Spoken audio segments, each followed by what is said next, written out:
안녕하세요. 법무법인 승평 이혼 전문 이세롬 변호사입니다. 이혼 전문 변호사로서 상담을 하다 보면 남편의 외도로 인해 상간소송을 하러 찾아오시는 분들이 많답니다. 이분들과 상담을 하다 보면 남편이 바람을 피웠는데 아이가 어려서 이혼은 하고 싶지 않아요. 상간녀한테 위자료만 받고 싶은데 얼마나 받을 수 있을까요? 정말 열받고 스트레스 받는데 위자료 많이 받고 싶어요. 이렇게 말씀하시는 경우가 많답니다. 하지만 상간소송은 감정싸움이라기보다는 법적인 싸움으로 소송에서 위자료 증액 사유를 적극적으로 주장을 해야 위자료 액수를 높일 수 있습니다. 그래서 오늘은 상간소송의 위자료를 얼마나 받을 수 있는지, 위자료를 많이 받으려면 어떻게 해야 하는지 이혼 전문 변호사로서 하나하나 알려드리려고 해요. 상간소송은 불륜, 즉 부정행위를 이유로 한 손해배상 청구 소송이에요. 그렇다면 위자료는 어떻게 결정될까요? 상간소송에서의 위자료는 상간행위의 정도와 기간, 혼인 상태 및 기간, 혼인의 파탄 여부, 피해의 정도, 이 모든 것들을 종합적으로 고려하여 결정되게 됩니다. 대표적인 기준을 쉽게 알려드릴게요. 첫 번째로는 부정행위의 기간과 횟수입니다. 아무래도 부정행위의 기간이 길고 횟수가 많으면 불법의 정도가 더 크겠죠. 일회성 만남이 아니라 수개월 동안 지속된 만남을 하였다면 위자료 증액 사유가 됩니다. 반면에 짧은 기간 동안 한 번, 두 번 이 정도 만난 것으로는 위자료가 높게 나오기는 어렵습니다. 두 번째로는 부정행위의 정도입니다. 부정행위라고 하면 보통 성관계를 떠올리기 쉽지만 키스나 포옹, 음란한 대화, 이 모든 것들이 다 부정행위에 포함될 수 있습니다. 그 중에서도 성관계가 부정행위의 정도에서는 가장 심한 것이기 때문에 성관계를 했다면 위자료 증액 사유가 되고 그 횟수가 많다면 위자료를 높게 받을 수 있습니다. 세 번째로는 혼인의 파탄 여부입니다. 부정행위를 이유로 상간소송을 하는 경우에 원고가 이혼을 결심을 했다면 가사소송으로, 만약에 이혼을 아직은 결심하지 않았다면 민사소송으로 진행이 되는데요. 아무래도 부정행위를 해서 이혼을 하면 더 피해를 많이 발생시킨 것으로 판단이 되어서 위자료가 높게 나오게 됩니다. 네 번째로는 상대방의 태도입니다. 부정행위를 원인으로 한 소송을 하게 되면 상간녀의 반응은 두 가지겠죠. 나는 부정행위를 한 적이 없다 라고 부인하는 유형, 죄송합니다 라고 하는 인정하는 유형이에요. 아무래도 자신의 잘못을 인정하고 반성하는 태도를 보이면 위자료가 감액될 수 있고, 명백한 증거들이 있는데도 자신의 잘못을 부인을 한다면 위자료가 높게 책정될 수 있습니다. 다섯 번째로는 혼인 상태입니다. 혼인 기간이 길고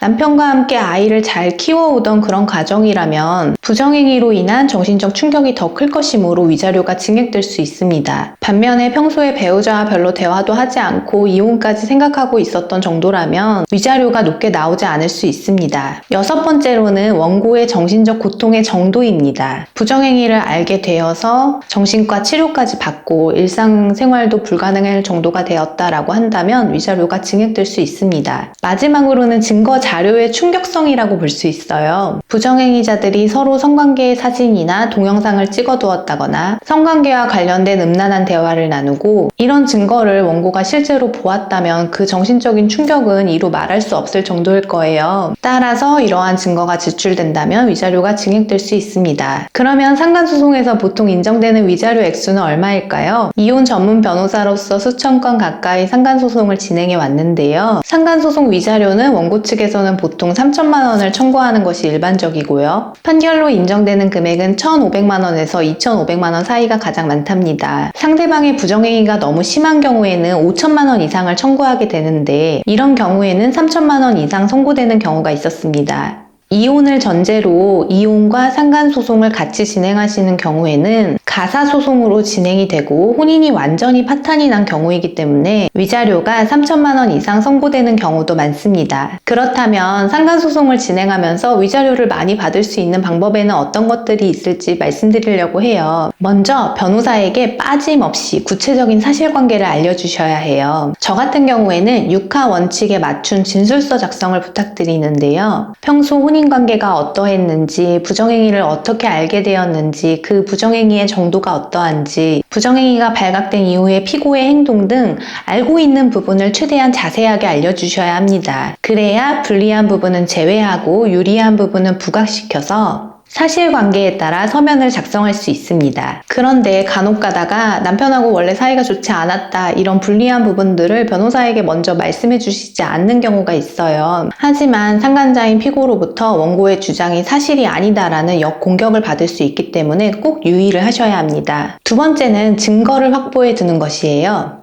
재판은 증거에 따라서 승소와 패소가 결정이 되죠. 부정행위를 입증할 수 있는 문자, 카카오톡 내역, 통화 녹음, 숙박 영수증, 사진 등 증거를 최대한 많이 확보해 두셔야 합니다. 세 번째는 정신과 진료라든지 심리상담, 부부상담 등을 받아놓은 기록들을 확보해 두는 것입니다. 부정행위 사실을 알게 되고 정신과 치료를 받았다든지 아니면은 부부관계 회복을 하기 위해서 부부 상담을 받았다든지 또는 자녀가 부정행위 사실을 알게 되고 치료를 받았다든지 이러한 사정들은 위자료를 증액할 수 있는 사유로 고려될 수 있기 때문에 상담 기록이라든지 진료 기록을 확보해 두시는 것이 좋아요. 상간소송은 합의 절차보다는 긴 시간이 소요된다는 단점이 있어요. 하지만 법원이라는 사법기관의 판단 하에 상대방의 잘못이 객관적으로 인정이 되죠. 그래서 반드시 소송을 해서 판결문을 받고 싶다는 분들이 많이 계세요. 판결문을 받게 되면 그걸 읽으면서 감정이 회복되고 정서적 안정을 갖게 되는 분들이 많이 계십니다. 그래서 무엇보다도 상간소송이 진행되는 그 시간 동안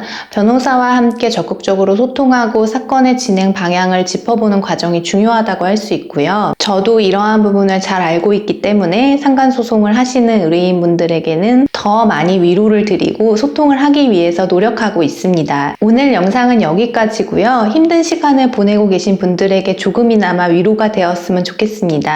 영상을 시청해 주셔서 감사합니다.